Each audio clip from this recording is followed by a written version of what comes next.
ಇವತ್ತು ವಿಶ್ವ ಯೋಗ ದಿನ. 11ನೆಯ ಅಂತಾರಾಷ್ಟ್ರೀಯ ಯೋಗ ಡೇಯನ್ನ 190 ದೇಶಗಳಲ್ಲಿ ಸಂಭ್ರಮದಿಂದ ಆಚರಿಸಲಾಗ್ತಾ ಇದೆ. ಒಂದು ಭೂಮಿ ಒಂದು ಆರೋಗ್ಯದ ಘೋಷವಾಕ್ಯದಲ್ಲಿ ಯೋಗ ದಿನವನ್ನ ಎಲ್ಲೆಡೆ ಆಚರಿಸಲಾಗ್ತಾ ಇದೆ.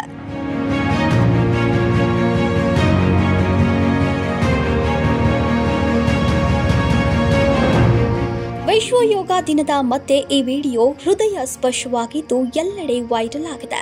ಇಶ್ವಾನ ನಿಜಕ್ಕೂ ಯೋಗ ಪಟುಗಳನ್ನ ನಾಚಿಸುವಂತೆ ಯೋಗಾಭ್ಯಾಸ ಮಾಡಿದೆ. ಕಾಶ್ಮೀರದ ಉಧಂಪುರ್ನಲ್ಲಿ ನಡೆದ ಯೋಗ ದಿನಾಚರಣೆಯ ದೃಶ್ಯವಿದ್ದು ಇಶ್ವಾನದ ಯೋಗಾಭ್ಯಾಸ ನೋಡಿ ಎಲ್ಲರೂ ಬೆರಗಾಗಿದ್ದಾರೆ. ಸದ್ಯ ಈ ಡಾಗ್ ಸೋಷಿಯಲ್ ಮೀಡಿಯಾದ ಸ್ಟಾರ್ ಆಗಿದೆ. ಅಂದಹಾಗೆ ಈ ಶ್ವಾನಕ್ಕೆ NDRFನಿಂದ 2 ವರ್ಷಗಳ ಕಾಲ ತರಬೇತಿಯನ್ನು ನೀಡಲಾಗಿದೆ. ತರಬೇತಿ ಪಡೆದ ಬಳಿಕ ಇದು ಅಚ್ಚುಕಟ್ಟಾದ ಯೋಗ ಮಾಡುವ ಪರಿಣಿತಿ ಪಡೆದಿದೆ.